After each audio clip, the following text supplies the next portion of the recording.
All right, Chris, first up is going to be Dwayne Rankin with the Arizona Republic, and then Kellen Olson. Chris, obviously, when the trade went down and you came here, you knew Devin and you knew the guys, but then once it all came together and you looked at this group, did you even foresee what has happened since you guys clinching the playoff spot with 10 games left and you having the kind of impact in helping this happen? Man, I feel like I say this all the time. Like I know who I am. You know what I mean? I knew coming into the situation, like I knew who Book was. And Book had told me about some of the guys on the team. I knew for playing for Monty, how detail-oriented he was, you know. So then when I got here and got a chance to see the culture that they had already built, I mean, it's special, man. I say this all the time. For me, being away from my family, teams like this, they become your family. You know, so when you're excited to go to practice every day, and off days are cool, you know what I mean, for my body recovery. But I genuinely miss these guys when we don't have practice. And that's rare. That's rare. And like I said, I'm grateful for it. Quick follow, just curious about tonight and knowing what was at stake, and you know, if you guys win, you would get in the playoffs. But against a team like that, and then having other guys step up throughout the night, just what was that feeling like for you? I mean, you know, you did your thing, but other guys made that happen as well. I hate to sound like a broken record, but that's the story of our team. You know, night in and night out, it's always the next guy up. Campaign that was just sitting here, the energy. The way the bench stays into the game, DA, you know, I don't know what the box score looked like, but the offensive rebounds that he gets, the defense that he plays, you know, I'm glad that the guys on our team are getting to play on, you know, this national level so people can see the work that they've been putting in.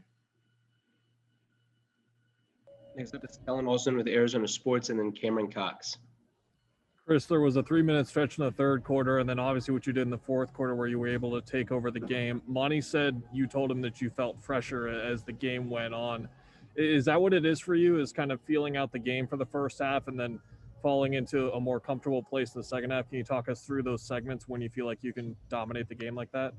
I mean, it's nice to have that luxury, too, to where you can pick your spots because you got somebody like Book who won't kill all game long, you know, and we just got so many different guys who may have it going. But for me, yeah, like it's crazy. I feel like I started feeling my best in the fourth quarter. I don't know why. I think it's my training. But it's fun. Those games are fun because the energy, the intensity, the way that they defend, you know, they guard you. It's somewhat like a playoff atmosphere. Final two questions are Cameron Cox with 12 News, and then David Brandt. Hey, Chris, how difficult was it to get to this point, to make the playoffs with this team and turn the culture around here?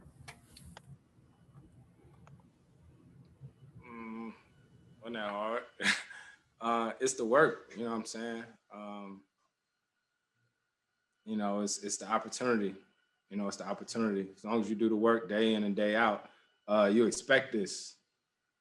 Like, seriously. Like, it's a lot of work that goes into it, and you just do it. And it's days that nobody sees it. You don't do it for a pat on the back. You do it because you want to see results. And I think that's what everybody on our team does, and we're going to continue to do. Final one is David Brandt with the AP. Hey, Chris, I was looking through the birthdays on the team, and I think DeAndre Ayton was 11 years old the last time the Suns were in the playoffs, and you were still an NBA star even 11 years ago. So is that kind of incredible, like how long you've been doing this and how many different teams you've led and just your experience, you know, just getting to this point yet again? I mean, damn, boss. Think about it. They remind me day in and day out how much older I am than them. You know what I mean? You don't have to remind me right now. Trust me, they remind me day in and day out. But it's cool, man, because Campaign was just saying they learning from me, man. I learned so much this year. You know, even now, game by game, I learn from the guys on our team. And it's fun. It's fun. And as long as you compete, you play hard, you can live with the results. And I think that's the way our team approaches it. Thank you for the time, Chris. Thanks, Chris.